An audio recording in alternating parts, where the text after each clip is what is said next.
ये आकाशवाणी जयपुर अजमेर है। अब आप जितेंद्र सिंह पूनिया से पाली जिले की चिट्ठी सुनिए। इसका आलेख आकाशवाणी जयपुर के समाचार एकांश की ओर से तैयार किया गया है। 75वां गणतंत्र दिवस समारोह जिले भर में उमंग और उल्लास के साथ मनाया गया। जिला स्तरीय समारोह पाली के बांगड़ स्टेडियम में आयोजित किया गया। पशुपालन मंत्री जोराराम कुमावत ने ध्वजारोहण कर परेड की सलामी ली। इस अवसर पर स्कूली बच्चों द्वारा सामूहिक व्यायाम प्रदर्शन और आकर्षक सांस्कृतिक कार्यक्रम प्रस्तुत किए गए। श्री कुमावत ने अपने संबोधन में सरकार की जन कल्याणकारी योजनाओं के बारे में बताया। समारोह में उन्होंने वीरांगनाओं का सम्मान किया। इसके साथ ही विभिन्न क्षेत्रों में उल्लेखनीय सेवाएं देने वाली 79 प्रतिभाओं को प्रशस्ति पत्र प्रदान किया। राष्ट्रीय मतदाता दिवस के अवसर पर जिला परिषद सभागार में कार्यक्रम आयोजित किया गया।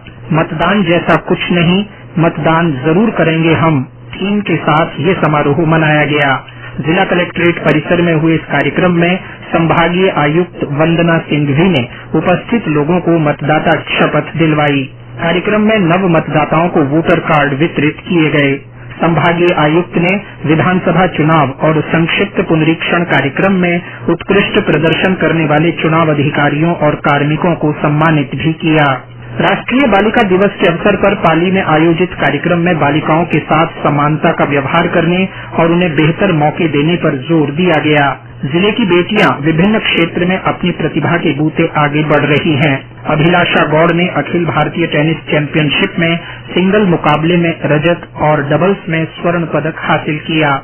वहीं नई दिल्ली में गणतंत्र दिवस समारोह के लिए पाली उपखंड के डिगाई गांव की ईशा उदावत को सर्वश्रेष्ठ कैडेट के रूप में चुना गया। प्रदेश से चुनी जाने वाली वे एकमात्र कैडेट थीं। कैबिनेट मंत्री जोराराम कुमावत ने जिला दुग्ध डेयरी का निरीक्षण किया। उन्होंने अधिकारियों को दूध और अन्य उत्पादों में गुणवत्ता बनाए रखने के लिए आवश्यक दिशा निर्देश दिए।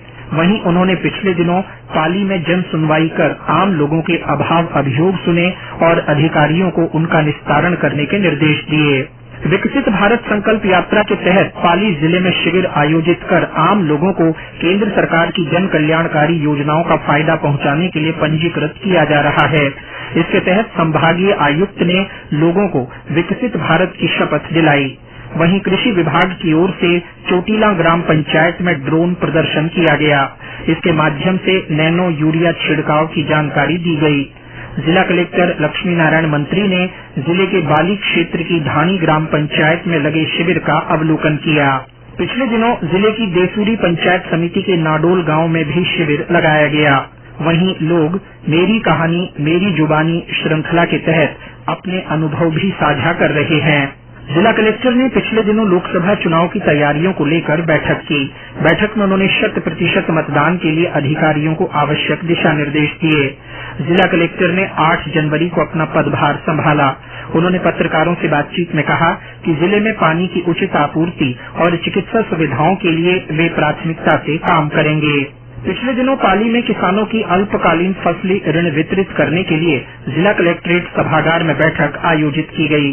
जिला स्तरीय तकनीकी सलाहकार समिति की इस बैठक में किसानों और हितधारकों ने विचार विमर्श किया। सामाजिक न्याय और अधिकारिता मंत्री अविनाश गहलोत बीते दिनों पाली के दौरे पर रहे। उन्होंने सोजत के गागुडा में विकसित भारत संकल्प शिविर का जायजा लिया। अवैध खनन की रोकथाम के खिलाफ चलाए जा रहे अभियान के तहत मारवाड़ जंक्शन तहसील के खिवाड़ा और पिलोबनी गांव में अवैध बजरी पकड़ी गई। खान विभाग की इस कार्रवाई में करीब 450 टन बजरी का अवैध स्टॉक पकड़ा गया। महान स्वतंत्रता सेनानी और आजाद हिंद फौज के संस्थापक नेताजी सुभाष चंद्र बोस की जयंती पराक्रम दिवस के अवसर पर जिले में कई कार्यक्रम हुए। 22 जनवरी को अयोध्या में हुए रामलला प्राण प्रतिष्ठा समारोह को लेकर जिले भर में खासा उत्साह रहा। मंदिरों और प्रतिष्ठानों में आकर्षक रोशनी और सजावट की गई। लोगों ने दीपक जलाकर खुशियां मनाई। वहीं मंदिरों और अन्य सार्वजनिक स्थानों पर स्वच्छता अभियान चलाया गया।